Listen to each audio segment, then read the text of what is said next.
बिस्मिल्लाहिर्रहमानिर्रहीम। अस्सलाम वालेकुम। मैं हूँ आपका होस्ट डॉक्टर जाज़ी खान, आज एक नए ब्लॉग के साथ।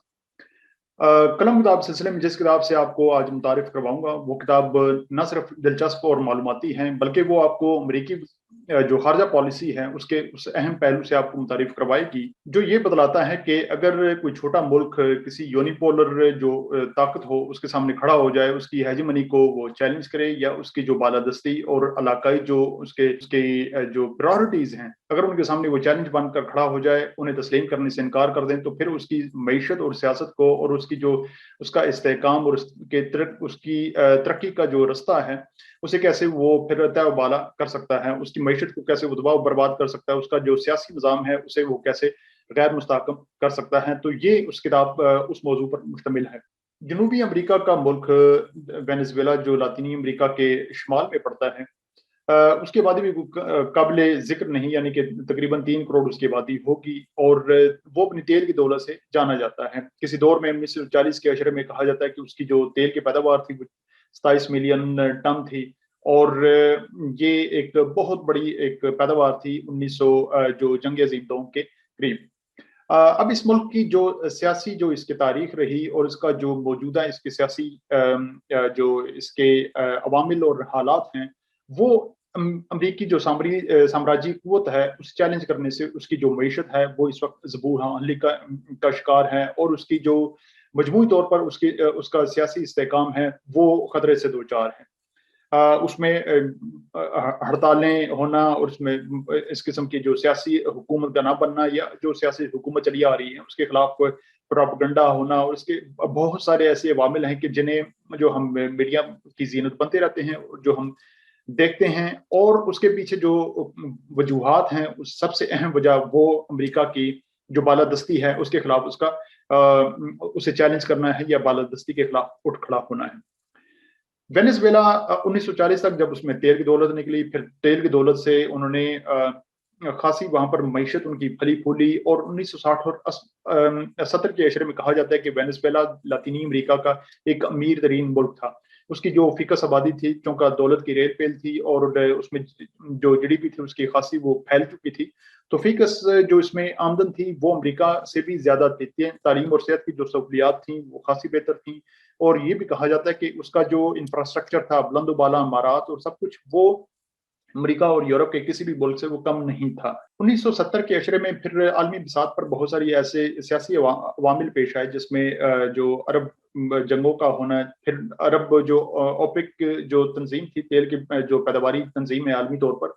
उसकी जानिब से तेल की पैदावार को कम करना, कीमतों का बढ़ा लेना, तो उसमें फिर मजीद जो है वेनेजुएला को उसमें दौलत मिली। 1976 में वेनेजुएला की जो तेल की जो सनत थी उसे कौमिया लिया गया, तो उसमें फिर जो जो रियासत की जानिब से जितना भी उसमें रेवेन्यू मिलता तेल के अखराजात के अलावा, वो फिर अवाम की फलाह बहबूद पर खर्च किया जाने लगा। तो 1970 का एक अशरा ऐसा रहा, 60 और 70 का अशरा, कि जिसमें वेनेजुएला की जो अवाम थी वो एक यूं समझिए कि वो फलाही रियासत के तहत रह रही थी, जहां पर खुशहाली का दौर हो रहा था और मुल्क जो था वो एक तरक्की के राह पर गामजन था। लेकिन ये सब कुछ डिपेंड कर रहा था, यानी कि उसकी जो मईशत थी वो कुल्ली तौर पर वो मुनहसर थी तेल की दौलत पर। 1980 के फिर अशरे में जब बहुत सारी दुनिया के ममालिक मुआशी जमूद का शिकार हुए, तो उसमें फिर तेल की जो कीमत थी वो कम हुई। तेल की कीमत कम होने से ये याद रखिए कि जो ममालिक तेल की सनत पर इन्हिसार करते हैं, अगर उसमें तेल की कीमत कम पड़ जाए तो फिर उन्हें बहुत ही मुआशी धचकों का सामना करना पड़ता है, इसलिए कि जितनी आप तेल की पैदावार करेंगे उसमें से, मिसाल के तौर पर वेनेजुएला की जो तेल के अखराजात थे उसमें से 30% तो सिर्फ सनत को चलाने के लिए इस्तेमाल होते थे। 70% जो उसमें जो अखराजात जो आमदन बच जाती थी वो फिर रियासत ले लेती थी, और रियासत फिर वो जो है उससे अपना मुआशी जो एक सर्कल है या जो कार्य हुकूमत और रियासत के जो उमूर हैं वो उससे चलाती थी। अब जो वक्त के साथ साथ जब इसमें जो मल्टी नेशनल फर्म्स भी दाखिल होती गई, उसमें बहुत सारी दीगर जो लवाजमात में शामिल होते गए, तो तेल की जो फिक बैरल जो अखराजात थे या मिलियन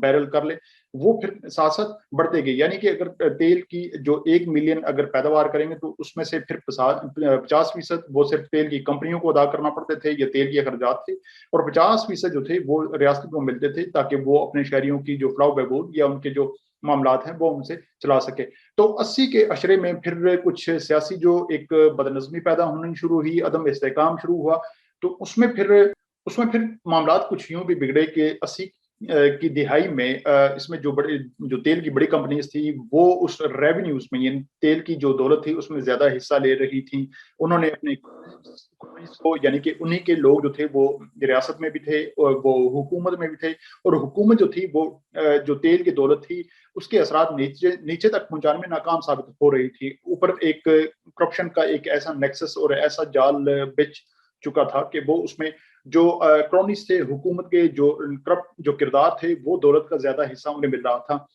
तो अवाम में निचली सतह पर एक बेचैनी थी, एक बदनज़मी थी और एक गुर्बत का जो दौर था वो शुरू हो चुका था। अब उसकी वजह से फिर सियासी अदम इस्तेहकाम भी था, हुकूमत बनती, टूट जाती और यही मामला चले आ रहे थे। 1990 की दिहाई में हुआ यूँ कि फिर एक लेफ्टिनेंट कर्नल था कि जिसने जब सारे हालात देखे, उसने अपने मुल्क की जो गरीब जो अवाम थी उसके हालात देखे और दूसरी जानब जो अशराफिया के बढ़ते हुए जो उनके मामलात देखे, तो वो इस बात पर वो खासा रंजीदा था और फिक्रमंद था। उसने फिर अपनी बटालियन को लेकर सदारती जो महल था उस पर हमला करने की कोशिश की, लेकिन ये फिर जो उसकी एक जो प्लानिंग थी वो नाकाम साबित हुई। उसके साथ जो फौजी थे वो मारे गए, लेकिन वो बच गया और उसका नाम था, वो लेफ्टिनेंट कर्नल का नाम था ह्यूगो शावेज। ह्यूगो शावेज ने जब उसे गिरफ्तार किया गया तो उसने गिरफ्तार होने से जिंदान में डाले जाने से कबल यानी हवालात में डाले जाने से कबल उसने हुकूमत से एक बात की परमिशन मांगी, और वो परमिशन ये थी कि उसे जो अवाम है अवाम से खिताब करने का 2-4 मिनट के लिए मौका दिया जाए। अब उसी 2-4 मिनट में उसने अपनी जो इनकलाबी मंशूर था वो पेश कर दिया कि फिल वक्त तो मुझे गिरफ्तार किया जा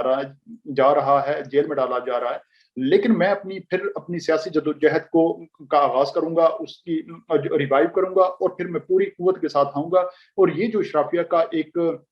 कब्जा है मईशत और माशरत पर और इस रियासती जो जराए पर वसाइल पर, ये मैं खत्म करूंगा अवाम की ताकत से। उसे फिर जेल में डाला गया। 2-3 साल के बाद उसकी जब रिहाई हुई तो फिर उसने जो अपने मुल्क का एक तूफानी दौरा किया, अपने जो सोशलिस्ट एक इनकलाबी एजेंडा और मंशूर था वो अवाम के सामने रखा। अवाम को खासा पसंद आया, सियासी उसकी जदोजहद बढ़ती चली गई। 1998 में फिर आम इंतखाबात हुए। उन इंतखाबात में हुगो शावेज की जो पार्टी थी उसने 50% के करीब वोट 50 से 53% के करीब उसने वोट लिए और वो फिर अक्सरियती तौर पर मुंतखब होकर इक़्तिदार में आ गए। 1998 से लेकर 2002 तक ये एक दौर रहा कि जिसमें उसका आप उसे समझ लीजिए कि ये पहला दौर रहा कि जिसमें उसने अपने जो मुआशी इस्लाहात, समाजी इस्लाहात उसका आगाज किया। उसने बहुत सारी जो जमींदारी के जो जागीरदारी के कानून थे उन्हें खत्म करने की कोशिश की, और वहीं पर उसके यानी कि जो उसकी हुकूमत के सिमत के दो अहम अज्जा थे। एक तो ये कि वो समाजी और सियासी ऐसी इस्लाहात लेकर आए कि जिसमें दौलत का इर्तिकाज अशराफिया के हाथों हो चुका है, चाहे वो तेल की दौलत हो या वो बड़े कारोबार की सूरत हो या फिर जो जागीरदारी निज़ाम है जिसमें ज़मीनें जो बड़े जागीरदारों के यहाँ हैं वो उनसे लेकर अवाम में तकसीम कर दी जाए। यानी एक ऐसा एक मंशूर वो लेकर आया कि जिसमें सोशलिज्म का एक बहुत ही उसमें गहरे उसमें असरात थे। आप उसे यूं ही समझिए कि जैसे भुट्टो एक सोशलिज्म के नारे के साथ आए थे और दौलत जो मुर्तकिज हो चुकी थी चंद हाथों में, वो उसे गरीब आवाम में लुटाना चाहते थे, गरीब आवाम को वो एम्पावर करना चाहते थे। तो यही हुगो शावेज का नजरिया था। दूसरा जो अहम पिलर था हुगो शावेज की हुकूमत का वो था आजादाना खारजा पॉलिसी। क्योंकि इससे पहले जो हुकूमत थी हुगो शावेज वेनेजुएला की, वो अमरीकी एजेंट जो उसके इंटरेस्ट थे खारजा पॉलिसी के उसी के साथ अलाइन थी। जो अमेरिका वहां पर डिक्टेशन देता वो उनकी सियासी जो क़यादत थी वो कबूल करती और उन्हीं मामलात के साथ वो चला जा रहा था।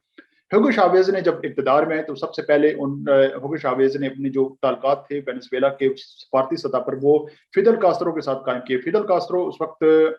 खासे अरसे से फिदल कास्त्रो और क्यूबा पर पाबंदियां थी अमेरिका की जानिब से। हुगो शावेज ने पाबंदियों की परवाह न की। अमेरिका इस बात पर तिलमिलाता रह गया और उसमें वहीं से उसके मामला जो हैं वो वेनेजुएला के साथ या हुगो शावेज के साथ खराब होना शुरू हुए थे। अमेरिका ने इस बात की खासी कोशिश भी की कि हुगो शावेज को बार बार ये अपने सफारतकारों के जरिए और अपनी जो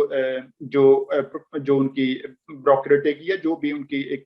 कम्युनिकेशन के जराए हैं उनके जरिए खबरदार करने की कोशिश करता रहा अमेरिका कि वो फिदल कास्त्रो के साथ वो अपने ताल्लुकात ना बढ़ाए, वगरना उस पर पाबंदियों वेनेजुएला को पाबंदियों का सामना करना पड़ेगा। लेकिन हुगो चावेज़ ने उन पाबंदियों की परवाह न की, फिदेल कास्त्रो के साथ दूसरी जानिब उसने जाकर सद्दाम हुसैन के साथ मुलाकात की, जो उस वक़्त भी अमेरिकी पाबंदियों का सामना कर रहा था सद्दाम हुसैन, और फिर तीसरी जानिब उसने मुअम्मर गद्दाफी से भी मुलाकात की। तो फिदेल कास्त्रो ने उन तमाम अमेरिकी मुखालिफिन से अपने ताल्लुकात कायम किए, बढ़ाए, कि जो उस वक़्त जिन्हें अमेरिकी पाबंदियों का सामना था, लेकिन वो अहम ममालिक थे, वो इसलिए भी कि ये तमाम ममालिक तेल की पैदावार जो की तंज़ीम है ओपेक, उसके मेंबर्स भी थे। दूसरी जानिब हुगो चावेज़ ने जो अमेरिकी कंपनियाँ काम कर रही थीं तेल की सनत में वेनेजुएला में, उनकी छुट्टी कराना शुरू कर दी, उनसे उनके जो रेवेन्यूज़ थे वो कम किए, उनके जो बहुत बड़ी महँगी फीसें थी कंसल्टेंट्स की और इस किस्म के तेल एक्सप्लोरेशन की जो उनकी मशीनरी थी, उस पर भी टैक्स लगाना शुरू कर दिया। तो अमेरिकी जो तेल की कंपनियाँ थीं, उन्होंने अपने कारोबार ठप करके वो अमेरिका चली गई। और हुगो चावेज़ जब वो चली गई, तो आप ये याद रखिए कि अमेरिका में जो बड़ी लॉबीज़ में एक बड़ी लॉबी है, वो तेल की लॉबी है, कि जो वहाँ की कांग्रेस और सेनेट पर बहुत असरअंदाज होती है, जो जिसके ताल्लुकात जो हैं वो जो हुकूमतों में आने वाले जो सरबराहान होते हैं, उनके साथ बड़े पैवस्त होते हैं। और ये चूँकि ये मामलात हुए सन 1998 से लेकर 2002 तक। तो उस दौर में बुश की हुकूमत भी आ चुकी थी, और बुश का जो नायब सदर था डिक चैनी, वो तो इंतहाई उसका तो अपना भी तेल का कारोबार था, तेल की उसकी कंपनीज़ थी, और वो जब नायब सदर जो जिसके कारोबारी इंटरेस्ट उस शोबे के साथ हो, तो फिर उसे कायल करना मुश्किल नहीं था। तो अमेरिका ने फिर आहिस्ता-आहिस्ता उसको अपनी जो खुफिया सरगर्मियाँ हैं, शरपसंदाना और वहाँ पर रेशा दुआनियों की, वो उसने फिर वहाँ पर शुरू कर दी थी 2002 में।